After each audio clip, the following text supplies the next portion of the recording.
Astuces, malgré toutes ces stratégies, tu ne pourras jamais y arriver sans son aide à Allah subhanahu wa ta'ala. Et donc demande-lui avec le cœur, demande-lui en versant des larmes, en pleurant, demande à Allah subhanahu wa ta'ala.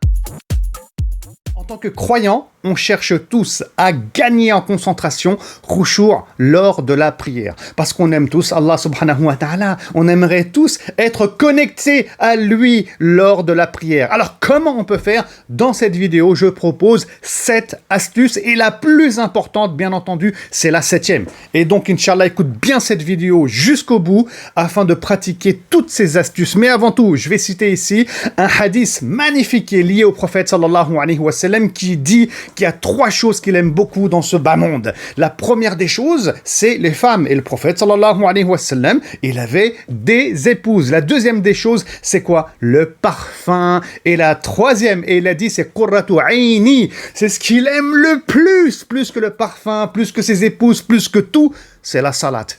Waouh, un truc de fou. La salate. Est-ce que toi, t'aimes la salate, la prière, plus que tes enfants, plus que ta maison, plus que ta vie personnelle, plus que ton épouse? Wouhou! Est-ce qu'on est arrivé à ce degré de concentration et de connexion à Allah? Bien, franchement, on est loin. Et je parle même pas des compagnons du prophète sallallahu alayhi wa sallam qui pouvaient passer toute la nuit à faire seulement 2 rak'a et qui voulaient être dérangés pour rien au monde.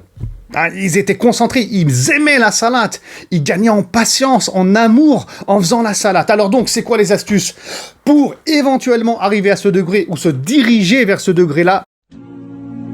Première astuce, il faut faire un travail de fond. Ah ouais, il faut faire un travail de fond sur nous-mêmes. Parce que ça, c'est un travail de longue haleine. Se rapprocher d'Allah, être connecté à Allah lors de la prière. Quand je dis qu'il faut faire un travail de fond, c'est-à-dire qu'il faut étudier sa religion. Il faut connaître Allah subhanahu wa ta'ala. Donc, il faut étudier ce qu'on appelle la aqidah. Et la pratiquer, c'est-à-dire qu'on doit savoir qui est Allah, on doit connaître ses noms, ça nous permet de nous rapprocher de lui déjà intellectuellement afin de le connaître. Ensuite, on est éprouvé dans la vie, chacun d'entre nous. Et là, il faut se rappeler Allah au moment de nos épreuves. Il faut se rappeler sa grandeur, son savoir, sa miséricorde, qu'on doit lui faire confiance. Donc, il y a un travail comme ça, de longue haleine qu'on doit faire, de connexion. Un travail de fond, où on travaille aussi notre spiritualité, notre cœur pour devenir des gens de bien. Tout ça pour Allah subhanahu wa ta'ala. Donc, ce travail-là, c'est un travail de fond. Il est essentiel et ça va nous aider progressivement à gagner en concentration lors de la prière, car en dehors de la prière, déjà, il y a des moments de connexion intenses et importantes avec Allah subhanahu wa ta'ala. Parce que si tu penses que tu vas du jour au lendemain, en 24 heures ou 48 heures, être concentré à fond dans la prière, ben là, tu te trompes. Ça, c'est un travail qui se construit. Et les compagnons, ils ont mis du temps à se rapprocher d'Allah subhanahu wa ta'ala. Donc, quand tu gagnes en conscience à travers la connaissance que tu acquiers, bien entendu, quand tu vas faire Allahu Akbar et que tu es dans ta prière, bah, tu as conscience devant qui tu es en train de prier. Tu as conscience de la grandeur à ce moment-là d'Allah subhanahu wa ta'ala, ce qui peut t'aider à te connecter à lui. Et deuxième solution ou deuxième astuce, quand on va faire les ablutions, eh ben, ça doit être un moment fort de déconnexion avec la dunya. Ouais, le moment des ablutions, c'est un moment où on se sépare de la dunya, on oublie le travail, la vie de famille, les courses qu'on doit faire, tous les tracas de ce bas monde, pour se concentrer par rapport à l'au-delà. On se concentre par rapport à notre adoration. C'est comme si on se met dans la tête qu'on a un rendez-vous avec le divin et il n'y a rien qui passe avant ce rendez-vous. C'est la chose la plus importante dans notre vie, à nous en tant que croyants. Donc, fais les ablutions tranquillement. Fais-les paisiblement. En plus, ça efface les péchés, comme on le sait à travers les hadiths du prophète sallallahu alayhi wa sallam. Concentre-toi. Oublie vraiment ce monde. Et ça, on doit le travailler au quotidien. Et on fait au moins 5 prières par jour. Donc, on a 5 occasions de faire les ablutions. Troisième astuce, très importante, on doit s'arrêter sur les mots et les comprendre surtout quand on fait la prière. Quand on rentre dans la prière, on dit Allahu Akbar. Donc Allah, il est au-dessus de tout. Allah, il est au-dessus de notre âme.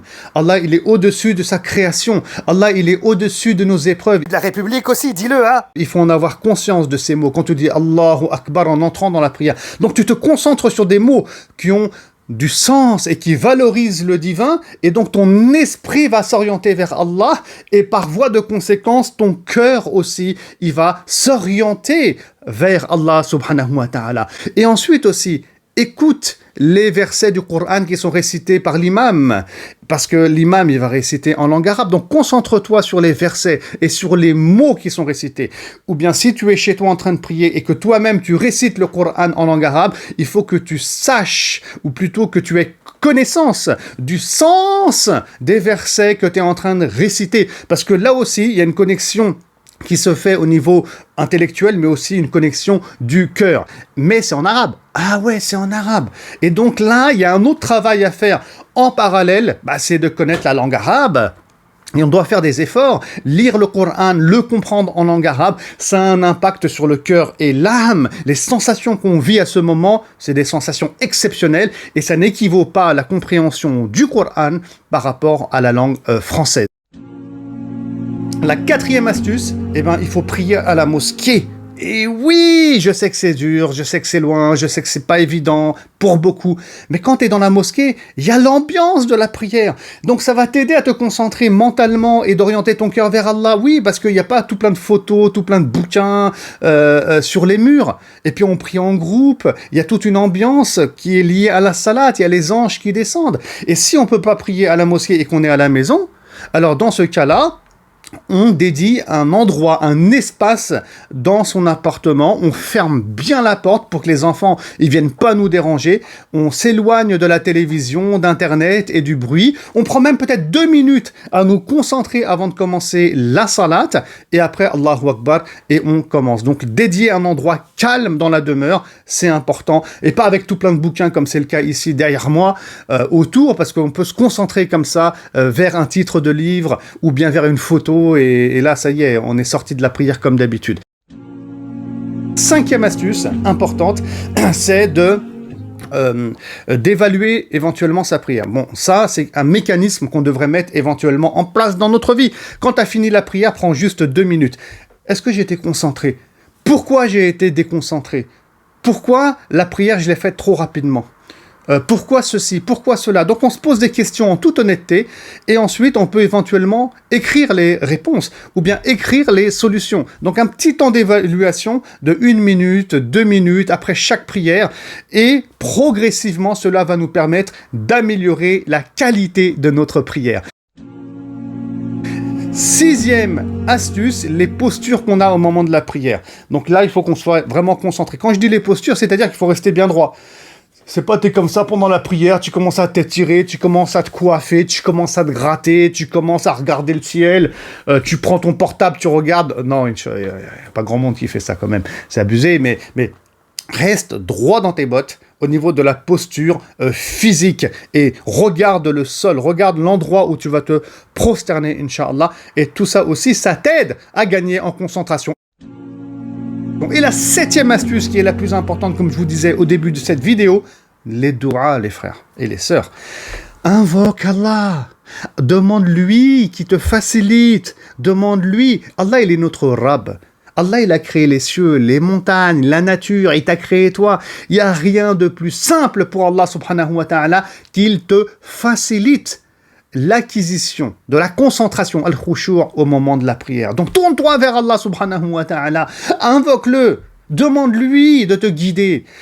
Devant Allah subhanahu wa ta'ala, montre ta faiblesse, dis-lui que tu es un être faible, que malgré toutes ces astuces, malgré toutes ces stratégies, tu ne pourras jamais y arriver sans son aide à Allah subhanahu wa ta'ala. Et donc demande-lui avec le cœur, demande-lui en versant des larmes, en pleurant, demande à Allah subhanahu wa ta'ala. Il est le seul à pouvoir te faciliter ce qui te semble à toi très difficile, voire même impossible. Mais pour Allah, il suffit de lui dire « sois » et il est. Donc on demande à Allah subhanahu wa ta'ala qui nous guide, qui nous pardonne nos fautes.